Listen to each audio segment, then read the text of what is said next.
नमस्कार दोस्तों, welcome back to my YouTube channel computer world help. BB Ram ji अधिनियम क्या है 2025 और जो महात्मा गांधी नरेगा योजना को गवर्नमेंट द्वारा 30 जून 2026 को बंद करने के बाद 1 जुलाई 2026 से विकसित भारत जी राम जी अधिनियम 2025 लाया गया है। उसके अंदर सरकार ने क्या क्या परिवर्तन किए हैं, इसके बारे में अक्सर जो पूछे जाने वाले प्रश्न हैं उसके लिए press information government of India ने जारी किया है। आइए उसके बारे में इस वीडियो में हम चर्चा करेंगे। जो विकसित भारत जी राम जी अधिनियम 2025 अक्सर पूछे जाने वाले प्रश्न, इसके लिए 11 मई 2026 को ये सरकार द्वारा जो अक्सर लोगों द्वारा प्रश्न पूछे जाते हैं उन प्रश्नों का जवाब दिया गया है। नंबर 1 क्या है, विकसित भारत जी राम जी अधिनियम 2025 क्या है।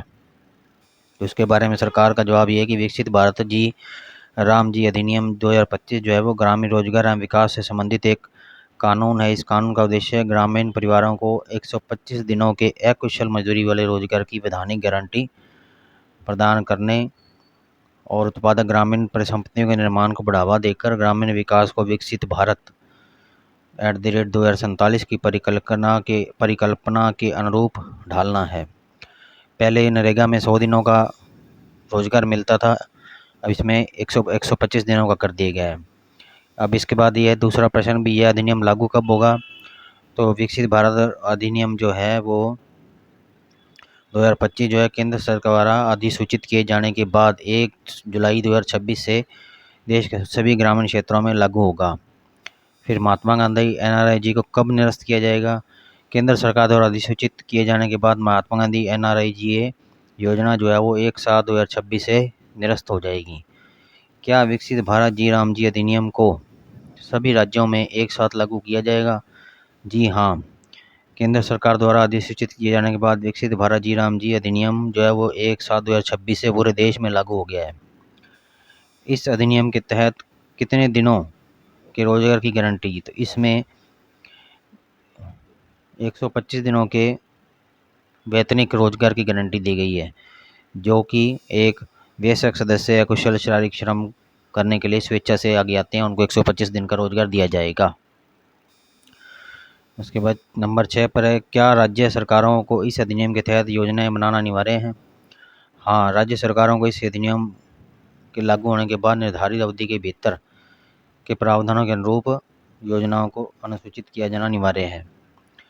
उसके बाद क्या, निरसन के बाद महात्मा गांधी योजना के तहत चल रहे कार्यों का क्या होगा। तो जो महात्मा गांधी नरेगा योजना के अंतर्गत कार्य चल रहे थे वो अगर वो ऑनगोइंग रहते हैं तो वो वीबीजी राम जी में भी चलते रहेंगे। इन कार्यों को महात्मा गांधी नरेगा योजना से वीबीजी राम जी में सीधा ट्रांसफ़र किया जाएगा, जिससे ये कार्य आगे चलते रहेंगे और लोगों को सामुदायिक लाभ और परिसंपत्तियां, सार्वजनिक संपत्तियां अधूरी न रह जाएं और सामुदायिक लाभ जारी रहे। 8 नंबर, क्या विकसित भारत जी राम जी अधिनियम में परिवर्तन के दौरान महात्मा गांधी के तहत जारी रहेगा। हाँ, महात्मा गांधी नरेगा योजना बंद होने के बाद भी, परिवर्तन होने के बाद भी जी राम जी योजना में कार्य जारी रहेंगे। प्रारंभ होने से पहले निर्बाध रोजगार की उपलब्धता सुनिश्चित करने तो क्या कदम उठाए गए हैं। उभरती मांग के पैटर्न और जमीनी आवश्यकता के अनुरूप राज्यों में केंद्र शासित प्रदेशों को पर्याप्त श्रम बजट उपलब्ध कराया गया है, जिससे लगातार लोगों को रोजगार मिलता रहे। नंबर 10, क्या परिवर्तन की अवधि के दौरान नए कार्यों को शुरुआत की जा सकती है। हाँ, इसमें है भी जो चल रहे कार्य हैं उन मांग को पूरा करने की दृष्टि से अपर्याप्त होंगे, इसलिए नए कार्यों को के अनुरूप संग्रह में से नए कार्य शुरू किए जा सकेंगे। क्या नए अधिनियम के तहत श्रमिकों को रोजगार गारंटी मिलती रहेगी। हाँ, श्रम अकुशल शारीरिक श्रम करने के लिए स्वेच्छा से आगे आते हैं उन्हें गारंटी मिलती रहेगी। यह गारंटी वित्तीय वर्ष में 100 से बढ़ाकर 125 कर दी गई है। क्या मौजूदा जॉब कार्ड कर्मचारी वैध रहेंगे। हाँ, जिन के जॉब कार्ड जो नरेगा योजना में थे वही KYC हो चुकी है, वो सब विकसित जी राम जी के प्रावधानों के अनुसार उसमें शामिल हो जाएंगे। इस अधिनियम के तहत कौन रोजगार पाने का पात्र है। प्रत्येक ऐसा ग्रामीण जिसके वयस्क अकुशल शारीरिक श्रम करने के लिए स्वेच्छा से आगे आते हैं, वो इस अधिनियम में रोजगार पाने का पात्र होगा। कोई परिवार रोजगार गारंटी कार्ड के लिए पंजीकरण कैसे करवाएगा? तो जिन ग्रामीण परिवारों के पास जॉब कार्ड नहीं है, वे अपने परिवार के किसी एक सदस्य के जरिए संबंधित ग्राम पंचायत को परिवार के सदस्यों का नाम, आयु और पते की जानकारी जमा करके जॉब कार्ड जारी करवा सकता है। जैसे पहले होता था नरेगा में, वैसे ही होगा। उसके लिए आवेदन करना होगा उसे। और उसके बाद कोई परिवार कैसे रोजगार प्राप्त कर सकता है, 15वां क्वेश्चन है ये। तो उसके लिए वैसे ही जैसे 6 नंबर फार्म नरेगा योजना में भरा जाता था, या डिजिटल माध्यम से ग्राम पंचायत में, या कार्यक्रम अधिकारी या किसी अन्य अधिकृत व्यक्ति है जो को किया जा सकता है कार्य की मांग। कितने दिनों के भीतर रोजगार उपलब्ध कराया जाना चाहिए? ये वही नियम है जैसे नरेगा में था भी, 15 दिन के भीतर ही रोजगार उपलब्ध कराया जाएगा। उसके बाद अगर 15 दिनों में से रोजगार उपलब्ध नहीं कराया जाता है तो क्या होगा? तो ऐसे श्रमिकों को बेरोजगारी भत्ता प्राप्त करने का अधिकार होगा, वो भी जैसे नरेगा में था वैसे ही होगा। उसके बाद रोजगार उपलब्ध न जाए कराने कितनी बेरोजगारी भत्ता दे होगा? तो यो अगर रोजगार प्रदान नहीं किया जाता है तो राज्य सरकार द्वारा वित्तीय वर्ष के पहले 30 दिनों के लिए अधिसूचित मजदूरी दर के 1/4 से कम नहीं और शेष अवधि के लिए अधिसूचित मजदूरी दर के आधे से कम नहीं का बेरोजगारी भत्ता दे होगा। क्या विकसित भारत जी राम योजना के तहत बढ़ी हुई मजदूरी दरें दी जाएंगी?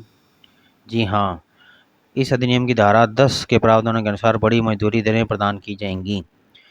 मजदूरी दरों की अधिसूचना जारी होने तक महात्मा गांधी एनआरईजी के मौजूदा मजदूरी की दरें लागू रहेंगी, जो पहले चल रही थी। मजदूरी का भुगतान कितने अंतराल में किया जाएगा? मजदूरी का भुगतान साप्ताहिक आधार पर या किसी भी स्थिति में हाजिरी सूची के बंद होने के बाद 2 सप्ताह के भीतर किया जाएगा। जैसे T+8 का सिस्टम था वैसे ही होगा। मजदूरी का भुगतान कैसे किया जाता है? श्रमिकों को मजदूरी का भुगतान बैंकों या डाकघरों या उनके व्यक्तिगत खातों में किया जाता है। मजदूरी के भुगतान में देरी होने की स्थिति में क्या होगा? यदि हाजिरी की सूची बंद होने के 15 दिनों के भीतर मजदूरी का भुगतान नहीं किया जाता है तो मजदूरी चाहने वाले विलंब के लिए प्रतिदिन बकाया मजदूरी के 0.05% की दर से मुआवजे के हकदार होंगे, जो कि पहले नरेगा में था वैसे ही इसमें भी वही नियम रखा गया है। नए अधिनियम के तहत उपस्थिति कैसे दर्ज की जाएगी? कार्यस्थलों पर उपस्थिति चेहरे की पहचान पर आधारित एक प्रणाली के माध्यम से दर्ज की जाएगी। हालांकि सरकार द्वारा जारी निर्देशों के अनुसार राज्य में खराब या अनुपलब्ध नेटवर्क कनेक्टिविटी, तकनीकी समस्याएं, उपकरण संबंधी समस्याएं या अन्य असाधारण परिस्थितियों जैसे वास्तविक में अपवाद प्रबंधन प्रणाली भी उपलब्ध होगी। जैसे ऑनलाइन अटेंडेंस लगेगी, लेकिन अगर कहीं नेटवर्क की दिक्कत आती है या ऐप नहीं चलती है तो उसके लिए अलग से ऑप्शन दिए गए हैं। क्या श्रमिकों को कार्यस्थल पर सुविधाएं मिलेंगी? हाँ, कार्यस्थल पर जो आवश्यक सुविधाएं उपलब्ध होती थी पहले भी, वो सारी की सारी सुविधाएं इसमें भी जी राम जी में भी मिलेंगी। क्या कृषि के चरम मौसम के दौरान काम जारी रह सकता है? बुआई और कटाई जैसे कृषि के चरम मौसमों के दौरान पर्याप्त श्रम की उपलब्धता सुनिश्चित करने हेतु राज्य सरकारें कृषि के परम मौसमों को कवर करने वाली एक अवधि को अधिसूचित करेगी। इस अवधि के दौरान इस अधिनियम का कोई कार्य नहीं किया जाएगा। ये सबसे बड़ा परिवर्तन है इसमें एमजी नरेगा और वीबीजी राम जी योजना में भी। इसमें जब कृषि कार्य के लिए मजदूरों की आवश्यकता होती है तब इसमें राज्य सरकार एक अधिसूचना जारी करके कार्य बंद भी रख सकती है। और यदि कोई कार्य 5 किलोमीटर से अधिक दूर हो तो क्या होगा? जहाँ तक संभव आवेदक के गांव से 5 किलोमीटर के दायरे में इसको रोजगार उपलब्ध कराया जाना चाहिए, जाता भी है। नहीं होता है तो उसको श्रमिकों को परिवहन और रहने सहने खर्चों के लिए मजदूरी दर का 10% अतिरिक्त भुगतान किया जाएगा। ये नरेगा में पहले भी था और इसमें भी वैसे ही रखा गया है। जिला स्तर पर इस योजना का कार्यान्वयन कौन करेगा? जिला स्तर पर जिला कलेक्टर या राज्य सरकार द्वारा नामित समकक्ष अधिकारी जिला कार्यक्रम समन्वयक के रूप में कार्य करेगा। ये पहले भी वैसे ही था नरेगा में भी और जी राम जी में भी सेम ही रखा गया है। और कार्यक्रम अधिकारी के रूप में कार्य कौन करेगा? ब्लॉक स्तर पर कार्यक्रम ब्लॉक विकास अधिकारी से नीचे दर्जे के अधिकारी की नियुक्ति नहीं की जाएगी। मतलब जो विकास अधिकारी है वही कार्यक्रम अधिकारी के रूप में रहेगा। ये पहले भी यही नियम था और इसमें भी यही नियम है। फिर ग्राम पंचायतों की भूमिका क्या होगी? इस योजना के कार्यान्वयन में ग्राम पंचायत की मुख्य भूमिका रहेगी, जिसमें परिवारों का पंजीकरण होगा, रोजगार के लिए आवेदन प्राप्त करना होगा, कार्यों का निष्पादन मतलब कार्य करवाने होंगे, फिर योजना से संबंधित जितने भी अभिलेख या रखरखाव और विकसित ग्राम पंचायत योजनाओं की तैयार जो प्लान है वो सब इसमें शामिल हैं। क्या ठेकेदारों को अनुमति दी जाएगी? जी नहीं। इस अधिनियम के तहत वित्त पोषित कार्यों के निष्पादन हेतु ठेकेदारों की नियुक्ति नहीं की जाएगी, मतलब इसमें ठेकेदार नहीं लिया जा सकता। क्या भारी मशीनरी का उपयोग किया जा सकता है? जी नहीं, इसमें कभी भी किसी प्रकार की भारी मशीन का नहीं किया जा सकता। इसमें सिर्फ शारीरिक श्रम का ही कार्य किया जा सकता है जहाँ तक संभव हो। फिर इस अधिनियम के तहत निधि के बंटवारे का स्वरूप क्या है, मतलब इसमें जो बजट आएगा वो फंड का क्या सिस्टम है, तो इसमें ये लिखा गया है। निधि के बंटवारे का स्वरूप इस प्रकार है। जो पूर्वोत्तर और हिमालयी राज्यों के लिए है वो 90:10 का अनुपात है, और विधेय वाले अन्य राज्य केंद्र शासित प्रदेशों में 60 और 40 का अनुपात है। मतलब जो पहाड़ों वाले एरिए हैं उनमें 90% केंद्र सरकार देगी और 10% राज्य सरकार देगी, और जो मैदानी इलाके हैं जो केंद्र शासित हैं उनमें क्या है 60% फंड जो है वो सेंट्रल गवर्नमेंट देगी और 40% फंड जो है वो राज्य सरकार लगाएगी अनुपात में। और फिर है 33 नंबर, इस अधिनियम के तहत राज्यवार आवंटन कैसे निर्धारित किए जाते हैं? तो राज्यवार मानक आवंटन का निर्धारण केंद्र सरकार द्वारा इस अधिनियम के तहत निर्धारित वस्तुनिष्ठ मापदंडों के आधार पर किया जाना प्रस्तावित है। अभी इसके बारे में कुछ स्पष्ट नहीं है। फिर सामग्री व्यय का कितना प्रतिशत स्वीकृत किया गया है? इस अधिनियम के तहत सामग्री घटक पर होने वाला व्यय जिला स्तर पर 40% से अधिक नहीं होगा, 40% से ज़्यादा नहीं कर सकते। फिर कार्यस्थल पर पारदर्शिता कैसे सुनिश्चित की जाएगी? प्रत्येक कार्यस्थल पर एक जनता बोर्ड प्रदर्शित किया जाना चाहिए, जिसमें कार्य का विवरण, अनुमानित श्रम दिवस, सामग्री की मात्रा और मध्यवार लागत दर्शाई गई हो। फिर 36 नंबर पर जनता को इस योजना की प्रगति के बारे में कैसे सूचित किया जा सकता है?